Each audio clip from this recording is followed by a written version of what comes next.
महासंघ जितेबाला सबू जिलार एवं राज्यर विभिन्न अभिभावक सहित जोगाजोग कला जनापड़ा जे अभिभावक मैंने जो मानसिक दुश्चिंतार घर रोचे कोरोना लॉकडाउन जो 3 मास अवधि पखापाखि आम लॉकडाउन भितर घर रहा पड़ी से भितर आम जो मानसिक दुश्चिंतार अभिभावक मान रखीचे तार प्रथम कारण है जे स्कूल वाला सकाल संध्या पर्यंत फोन कर रिएडमिशन पैसा ताकर ट्यूशन फीस ताकर एस्टाब्लिशमेंट फीस डेवलपमेंट फीस किए कहला डे बोर्डिंग मुझे आज्ञा भाभी पार डे बोर्डिंग अर्थ कौन दिन में गोटे पिला जब स्कूल तार डे बोर्डिंग पैसा लवा कथा पिला तो लॉकडाउन में घरे अच्छे डे बोर्डिंग पैसा किए मागिला संबलपुर जड़े गोटे स्कूल मागिला एसी पैसा यही गोटे मानसिक दुश्चिंतार पेरेन्ट्स मान रखार कारण हो स्कूल माने माननीय मुख्यमंत्री कथा को पूरा जमी कहते गोईठा मार कौन ना माननीय मुख्यमंत्री ओडिशा अभिभावक महासंघर दाबी फल किछि दिन तले घोषणा करते अनुरोध करते प्राइवेट स्कूल मानक जे कौन फीस 3 मास पर्यंत नियंतु ना डिफर करंतु किंबा वेब करंतु किंतु तांको अनुरोध को पूरा फू करते जो प्राइवेट स्कूल शिक्षा बेपारी माने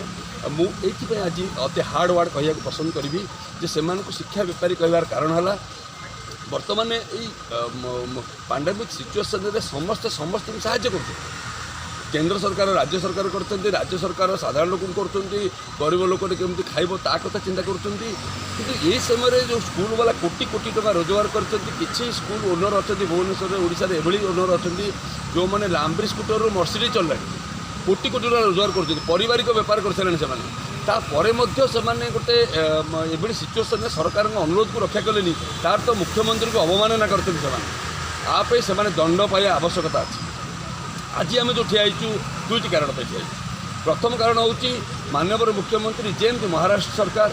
जमी झारखंड सरकार जमी दिल्ली सरकार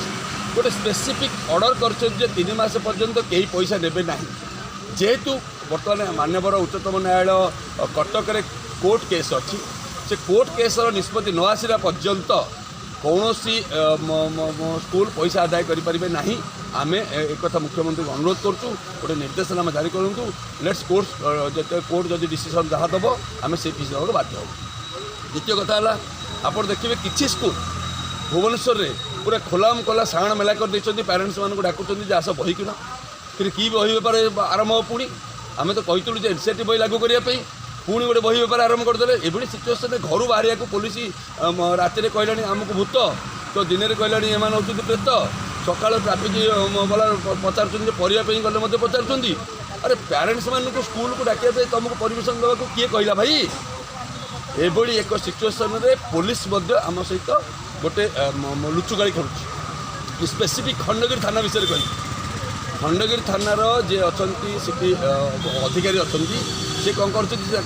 घर आगे जो स्कूल अच्छी जावियर स्कूल ताकू परमिशन देते बही बिका सी 340 पेरेन्ट्स को नहीं बही बिकी आम एफआईआर देलु आज पर्यटन से आईआईसी बंधु शोचते घरे मु आईआईसी खंडगिरी कथा कहूँ से आईआईसी खंडगिरी बर्तमान जी अच्छा से शोचती मुझे आपण मध्यम टी वार्न करने चाहूँगी आउ शुंतुनि यथाशीघ्र से 2 जन आम एफआईआर देचु जो मैंने कोरोना रेगुलेशन को भायोलेट कर गिरफ करंतु जदि गिरफ न करेंगे अवस्था भी खराब हम कहीं आम विरुद्ध एक कहनु आज आरंभ कलु आईआईसी खंडगिरी विरुद्ध में कहवा और आपको महंगा पड़ो ए विषय जदि से ए विषय किसी कार्यानुष्ठान ग्रहण न करेंगे ताल आम दिल्ली होम डिपार्टमेंट पर्यटन कथा नबू कोरोना रेगुलेशन को भायोलेशन कर बहुत बड़ा दंड मिलने पसिबिलिटी अच्छी आम आज अनुरोध करूँ